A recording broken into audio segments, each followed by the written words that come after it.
Գագիկ Ծառուկյան բարեգործական հիմնադրամի շնորհիվ հայկական կինոն դուրս է գալիս միջազգային ասպարեզ։ Շուտով հայկական ֆիլմերի ստեղծագործական թիմերը կքայլեն միջազգային կինոփառատոնների կարմիր գորգերով, ձեռք բերելով նոր հնարավորություններ, համագործակցություններ եւ ճանաչում տարբեր երկրներում։ Հիմնադրամի աջակցությամբ իրականացվող ծրագրերը նպաստում են ինչպես երիտասարդ կինոգործիչների զարգացմանը, այնպես էլ հայկական մշակույթի եւ ինքնության ներկայացմանը համաշխարհային հարթակներում։ Հզոր թիկունք ունենք առաջի անգամ, որի միջոցով մենք կարող ենք համարձակ, հավակնոտ, չվախեցող ծրագրեր մտածել եւ իրականացնել, որտեղ դա է այդ մարդու ուղերձնելա դա, կանգնեք ուղիղ, ձգեք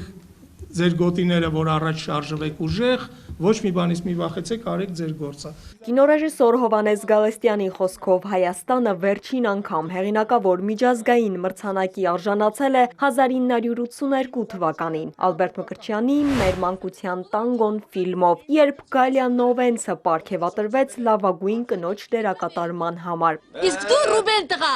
լույսը վառել եմ ու պիտի վառեմ։ Ու այսօրից հետո էլ պիտի վառեմ, Առաջարկ Հայաստանի նախաձեռնության շրջանակում ֆիլմարտադրողների համահայկական ֆեդերացիան մշակել է հստակ ռազմավարություն Հայաստանում շահութաբեր եւ մրցունակ կինոարտադրություն ձևավորելու համար։ Ֆիլմարտադրողների ֆեդերացիայի հետ գործակցությունը իմ համար առանձնահատուկ կարևորություն ու նշանակություն ունի, որովհետեւ ուզում եմ շեշտել, որ մեր համար սա պարզապես բարեգործություն չէ։ Մեր համար սա ազգային արժանապատվության, ազգային ինքնասիրության վերականգնման հարց է։ Գագիկ Ծառուկյան հիմնադրամի եւ ֆիլմարտադրողների համահայկական ֆեդերացիայի համագործակցության հուշագիրը կնքվել է 1 տարի առաջ։ Այս ընթացքում արդեն արձանագրվել են շոշափելի արդյունքներ։ Հայկական պատվիրակությունը մասնակցել է Կաննի կինոփառատոնին, միջազգային հանրությանը ներկայացրել Հիսուս Քրիստոսի աշխարհում ամենաբարձր արձանի նախագիծը, որը մեծ հետաքրքրություն է առաջացրել։ Կինոռեժիսորի խոսքով նախաձեռնության նկատմամբ սպասումները մեծ են եւ այն լայն արձագանք է մասնագիտական շրջանակներում։ Հիսուս Քրիստոսի արձանը իսկապես մեծ դրական ազդեցություն ունելու կինոինդուստրիայի վրա մենք տաղավարում ունեցել ենք, գիտենք վերաբերմունքը բոլորի տարբեր կրոնների մարդկանց, որ գանք Հայաստան, եւ սա միջոց է բերելու, ստեղ կապերը ամրապնդելու եւ հայկական կինոն արտահանելու դուրս։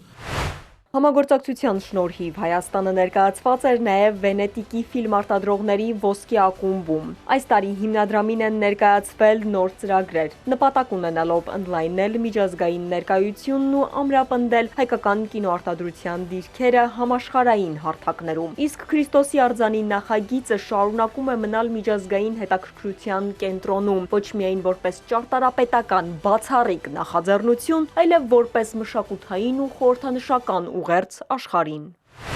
Ես առիթ ու երջանկություն եմ ունեցել ձեր հետ միասին Վենետիկում արտադրական կամուրջի շրջանակներում հանդիպել տարբեր ֆիլմ արտադրողների հետ, որոնք որ բացարձակ գոհունակությամբ էին նշում, որ սա ֆիլմերի նկարահանումների ֆանտաստիկ նոր լոկացիա է դառնում, որովհետև որևէ մեկի համար գաղտնիք չի, որ օրինակի համար Բրազիլիայում հենց հատկապես Հիսուս Քրիստոսի այնտեղ տեղակայված արձանի արկայությունը համաշխարհային ֆիլմ արտադրողների ուշադրությունը մշտապես գրավում է հենց իր այդ գեղեցկության այդ տեսարանի շնորհիվ։ Հուսամ, որ առաջիկայում հատիսի գագաթին տեղադրվելիք Հիսուս Քրիստոսի արձանի